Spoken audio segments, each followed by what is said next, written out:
السلام عليكم ورحمة الله. بالنسبة للتلميذ اللي طلب مني الصفحة رقم 167، تلميذ أو تلميذة، بالنسبة للماكسيمات من السنة الثانية الأولى من التعليم الثانوي الإعدادي. إذا غادي نبدا على بركة الله بالتمرين رقم 20. إذا تخاصي وقبل حبيت أنني نعطي واحد الميساج أو واحد الميساج لواحد التلميذه. راه دابا بدلات الاسم ديالها، بدلات غير الاسم ديال الحساب، لكن عندي لي سكرين. تنقولها شكرا على القذف، شكرا على الشتم، شكرا لاننا كان اي تمرين طلبتوه منا تنلبيو الرغبات ديالكم. شكرا لك لانك كتسبي استاذه. صراحة يعني عاجزة لساني عن الكلام، ولكن اللي تشجعني أنني نبقى ننزل فتلامذ اخرين تبارك الله ما شاء الله، يعني الله يرحم من رباهم، تلامذ في المستوى، يعني هذاك هو الجيل ان شاء الله الصاعد. وتنقول لك انتي اللي صيفطي ميساجات حشومه وعيب وعار انك تدخلي عند قناه تعليميه وتامري الاستاذ ينزل، ولا ما نزلش انك كتسبي بالفاظ يعني حشومه وعار، انك بعدا كتقراي كتلميذه. انا كنعتبرها ربما ماشي تلميذه، ربما لانه تلميذ والسب والقذف هذا راه لا يغتفر، هذه لا تغتفر. وكما قلت لها في التعاليق راه عندي سكرينات كاملين ديال السب والقذف. وسامحك الله. دابا غادي نبدا في التمرين ان شاء الله. الوغ تخاصي ان ريكتانغل او اف جي اش tel que اف جي est égal à 3,5 centimes et اف اش est égal à 40 degrés.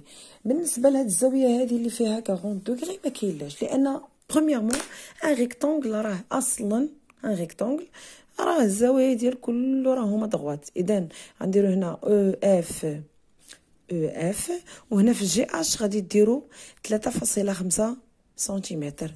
اش غنطراسيو اش عاديه جدا، او اف جي باردون اش.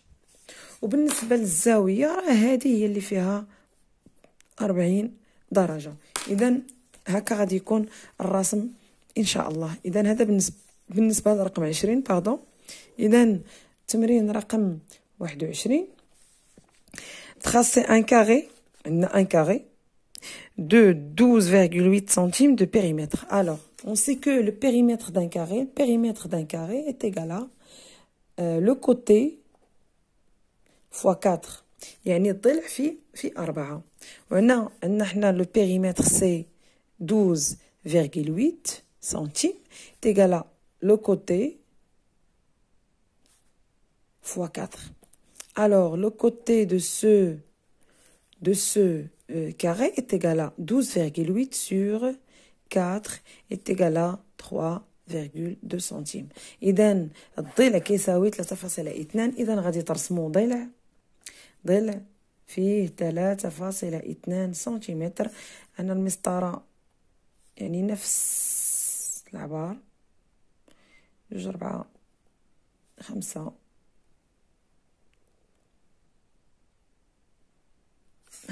اذا لان المربع عندنا الاضلاع ديالو كلها كتساوي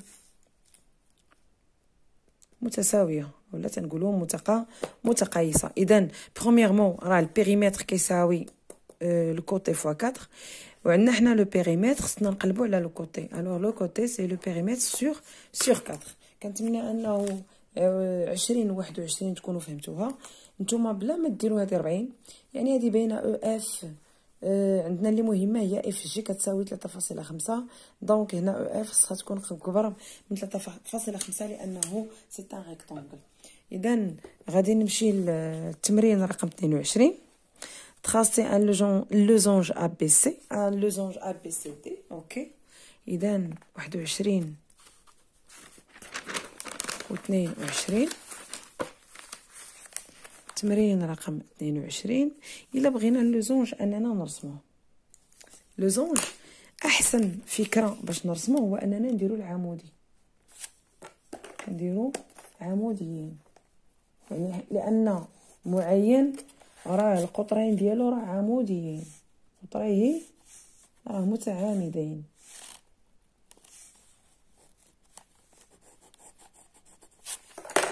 قطرين متعامدين. 1 2 1 2. دونك غادي نكمل هنا حتى 3.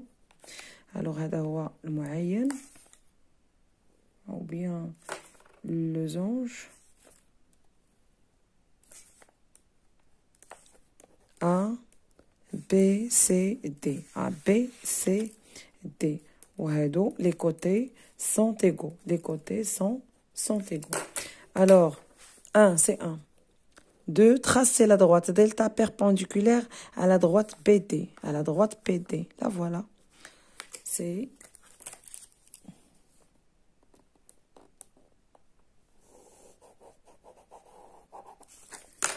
delta à la droite BD. Alors, passons par le point. Passons par le point D. Alors, voilà, delta perpendiculaire sur... Voilà, delta. Voilà, delta.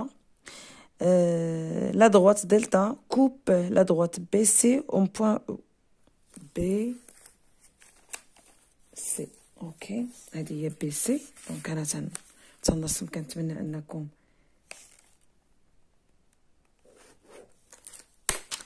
au point E. Voilà, au point E. Placez le point F tel que B, D, E, F soit un rectangle. لاحظوا انا غنطراسيه كله بالزرق. B,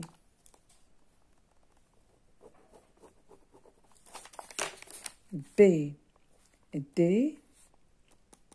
E, F soit un rectangle.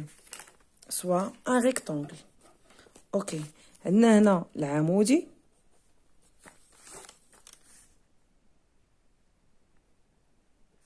دونك خاصني الموازي لهذا، خاصني الموازي ل بي او. غادي نحاول انني ندير الموازي ل بي او.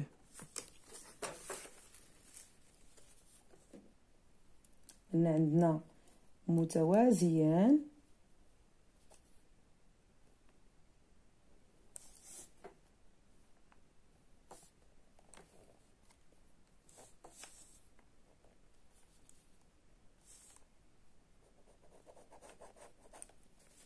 وهذه المسافة هذه تساوي المسافة بي او تساوي بي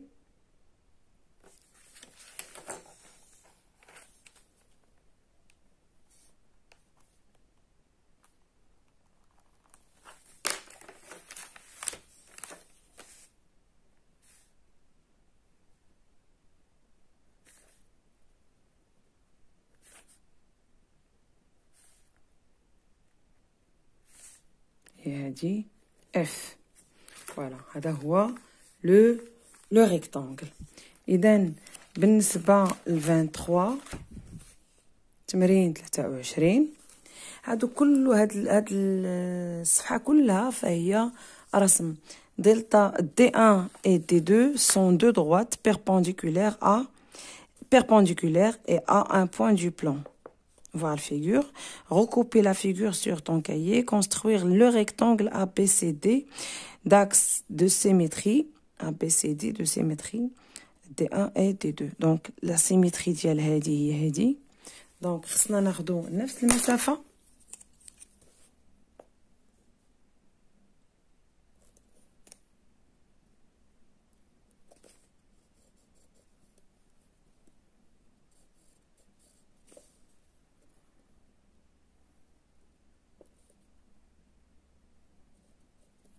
غادي نرسم هنا نيت.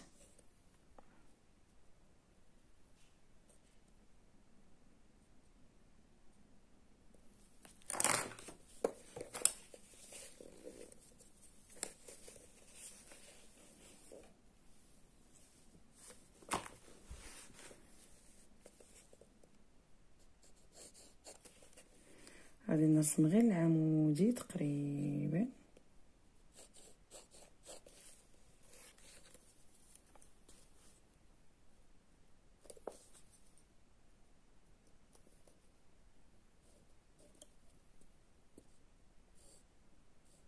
أنا قالوا لنا على أنهما هادو هما لي زاكس دو سيميتري، لي زاكس دو سيميتري. باردون.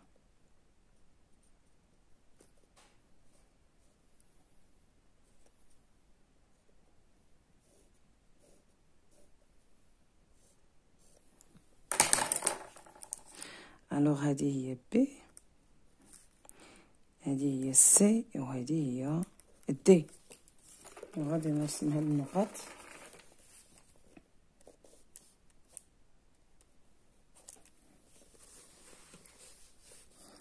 راه حاولت ما امكن انني تبقى تبان لكم، نجيب لاكام مباشره جنب باش يولي يبان لكم الطريقه ديال الرسم.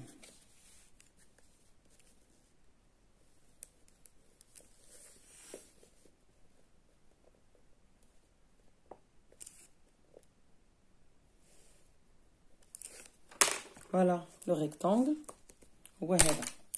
اذا هذا هو التمرين رقم 23. recouper la figure et construire le rectangle. alors 24 recouper la figure. نفس الشيء عندنا هنا كاينه دي ودلتا. alors 2 construire un losange ABCD tel que delta soit un de ces axes de symétrie. donc هاد دلتا هذه هو l'axe de symétrie. donc هنا غادي يكون هو واحد القطر، وهنا غادي يكون العمودي. اذا نحاول ما امكن انني نرسم العمودي.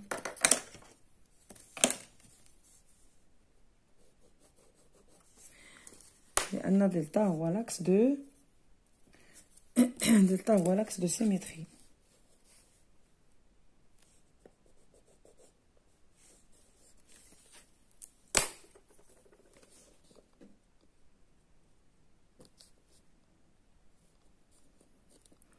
غادي نرسم في الكتاب.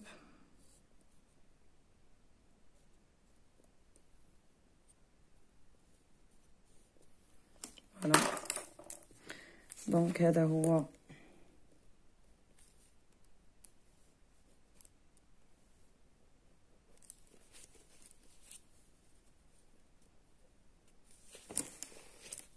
نحاول ما امكن اننا نرسمه.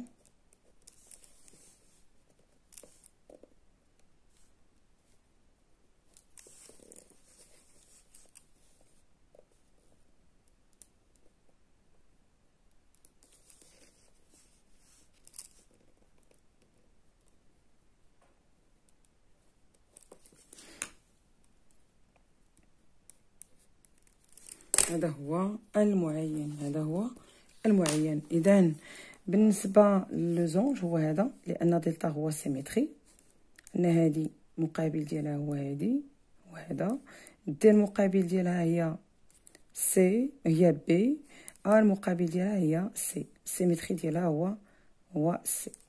اذا 25 recouper la figure suivante. toujours construire un rectangle ABCD tel que O, son centre et delta soit l'un de ses axes. alors O هي السنتر، donc O هو السنتر.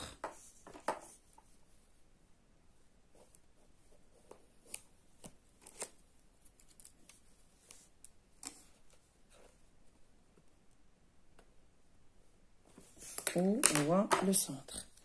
اذا هذا هو لو سنتر. غناخدو سي هي الاولى، هي هادي. عاد من بعد غادي ناخدو دي،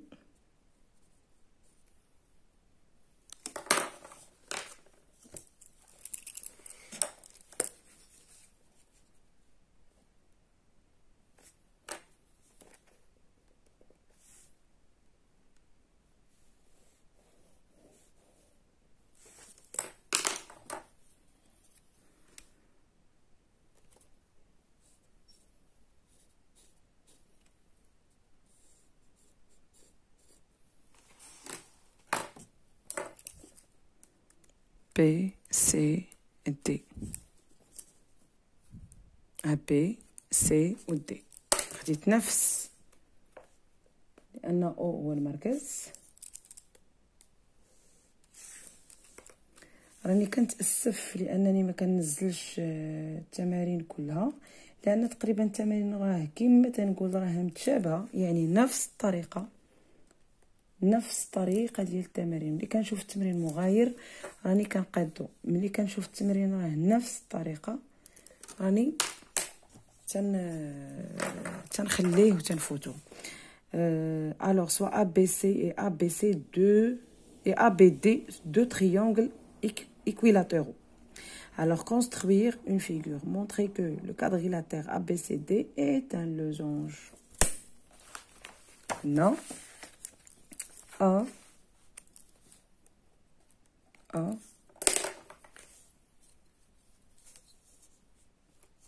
équilatéraux. Qu'est-ce que ça veut dire équilatéraux? équilatéraux c'est-à-dire متوازي الأضلاع. متوازي الأضلاع كيفاش غنديروها؟ ناخدو الضلع الأول ديال بي ديال أ، هي هادي، نعم، الضلع الثاني، الضلع الثالث، هو.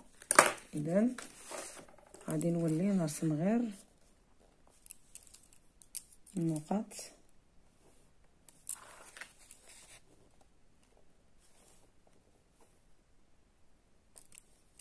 يعني A B C, ici c'est D. A B C et D. نفس المسافة.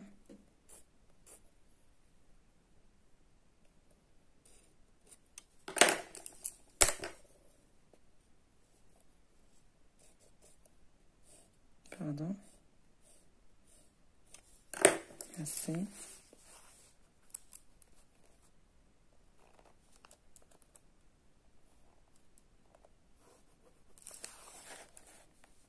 نقصت من المسافة ديال المستقيمين.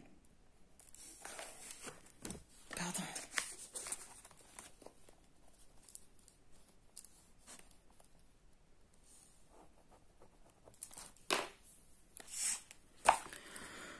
C A B C و A B D. هذه هي D.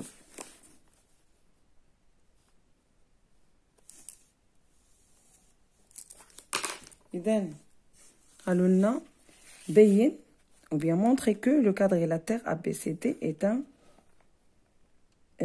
un losange. Premièrement, AC est égal à AB est égal à BC et aussi AB est égal à BD est égal à AD.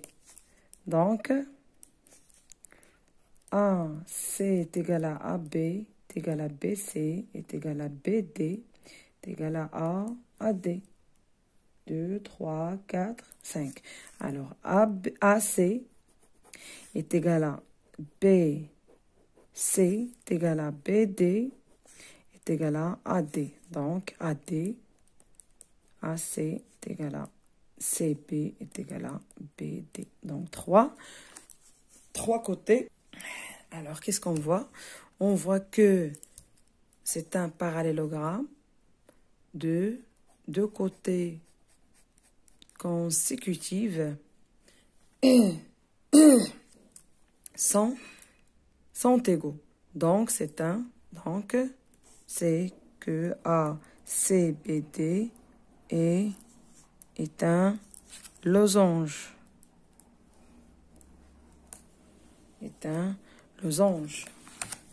Donc, exercice 27. Exercice 27. Soit AB un segment de longueur 6 centimes. Alors, 27. Je vais 27.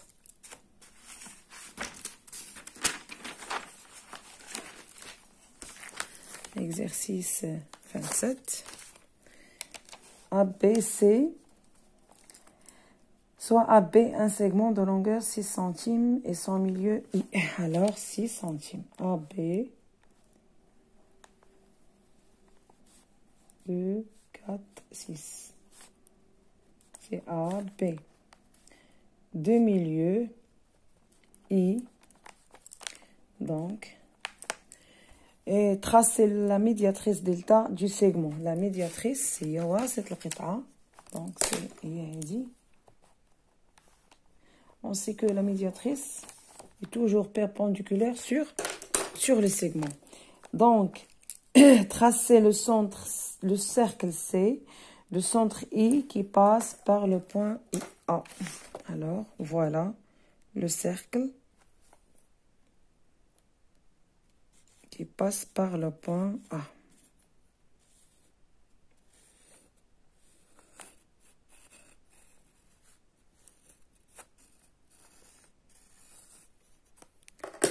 Voilà le cercle C.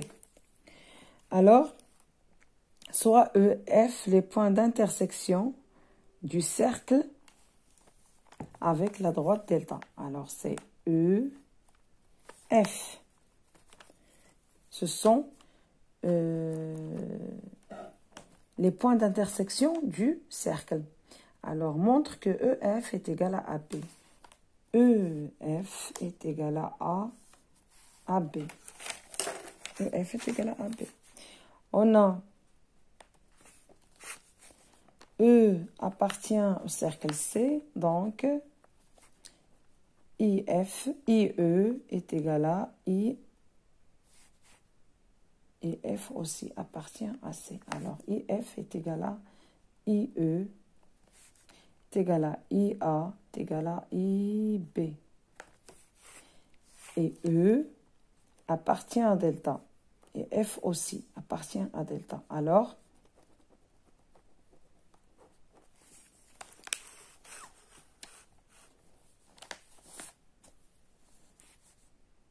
AE est égal à EB. Et FA est égal à FP. IE est égal à IF. Et E appartient à delta. Donc, EF est égal à AB. بما أن IE كتساوي IF وكينتميو كلهم لدلتا يعني مستقيمية. Donc, EF est égal à AB. بما أن EF E مستقيمية مع I مع F وكينتميو ل C. Donc, IE est égal à EF. Donc, EF, I est le centre du segment, et milieu du segment EF. Donc, AB et EF ont la même longueur. عندهم نفس المسافة أو نفس القياس. Tracer. Alors, montrer que on déduire la nature du quadrilatère formé. Alors, donc, je donc AEBF est un losange. Losange. Donc, exercice 28, tracer un triangle ABC isocèle. Voilà un triangle ABC isocèle. تساوي ساقي ABC. Alors, ABC isocèle en A. Donc, ABC. Placez le point D tel que ABCD soit un parallélogramme. Place le point D pour qu'il soit parallélogramme. Donc, on a dit qu'on parallélogramme. Alors, on va tracer le point D.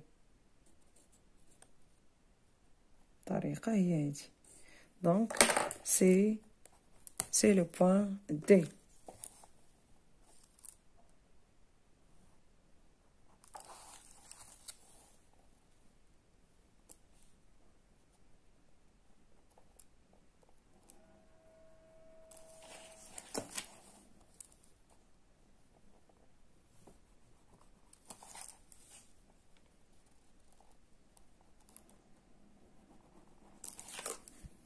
دونك سي ان باراليلوغرام متوازي الاضلاع. متوازي الاضلاع.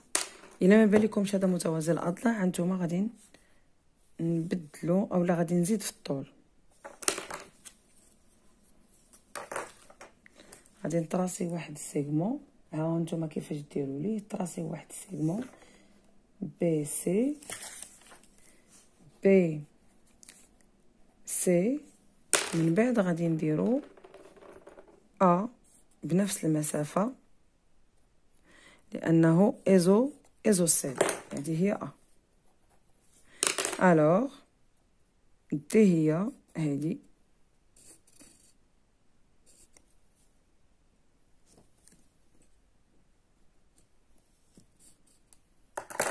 فوايي. هاني كبرت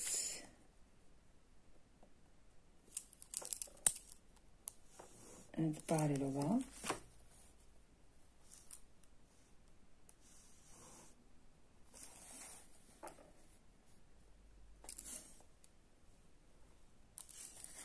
غير باش يبان لكم الفرق، حيت كان قبيله كانت مثلث اللي درتو صغير. اذا بالنسبه للباراليلوغرام هو هذا. Alors, placez le point D tel que... Voilà. Quelle est la nature du triangle BDC? BDC. BDC est un... Et... بالنسبة ل BDC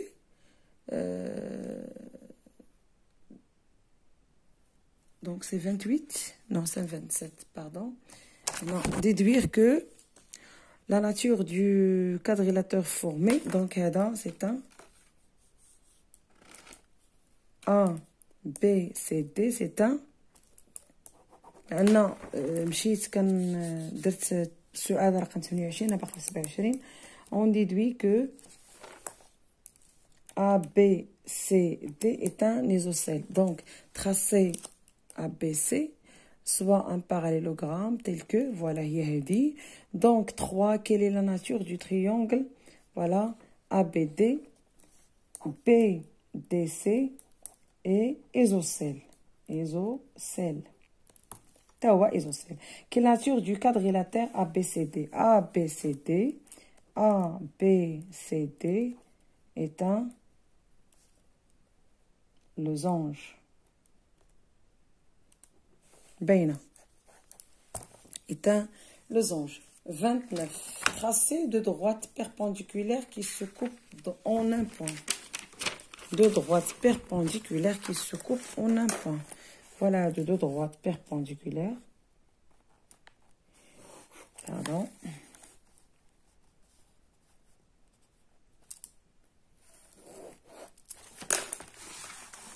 لانني وعدت تلميذ اللي بغى الصفحه 167 سي بوغ سا نزلت وسطرت غير بستوليات لانني نسيت الادوات في القسم ما جبتهمش معايا للدار. اذا بالنسبه ل 23 تراسي دو droite perpendiculaire qui se coupe en I. donc هنا كاينه I. alors construire un carré ABCD de centre I tel que AC est égal à 7 centimes. Donc AC هنا pardon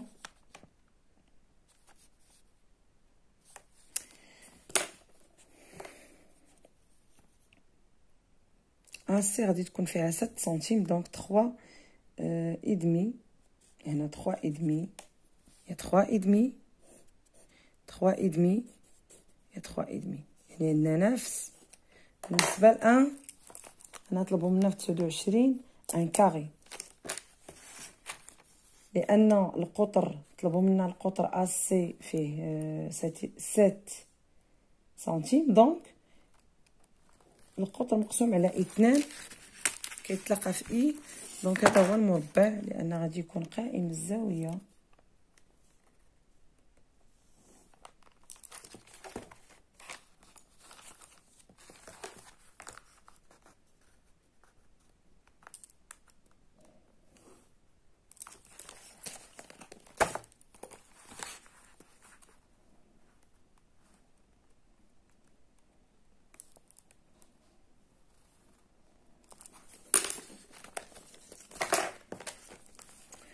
إذن A B C D c'est un carré.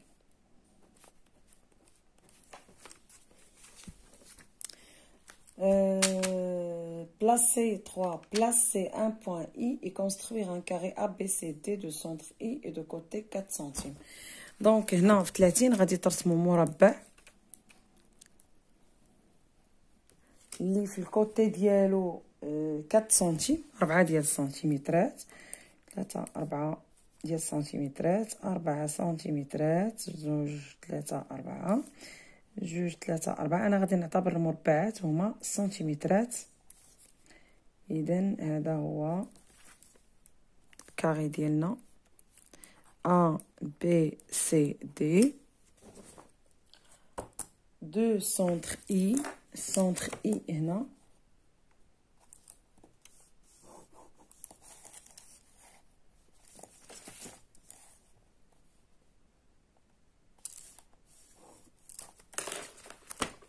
هي. هذا هو التمرين رقم 30. اذا كنظن على ان جاب بروفون داخلها في 168. اذا ان شاء الله غدا ان شاء الله غادي ننزلها، لان ناهيد كنظن سميتك ناهيد طلبت مني يا اما ننزلها اليوم او لا غدا ان شاء الله غادي ننزلها ان شاء الله. وهاد التمرين هادو ان شاء الله غتلقاوهم غدا ان شاء الله مع ميدي، يعني مع 12 ان شاء الله. شكرا على التتبع ديالكم، شكرا على الكلام اللي دخلوا عندي بالتعليق الايجابيه، وطلبوا مني انني يعني ما نتعصبش وننزل لهم دائما الشرح ديال التمارين. اذا شكرا لكم، ما تبخلوش عليا بلا لايك وبالبارطاج ديال القناه مع الاصدقاء ديالكم، وشكرا لكم.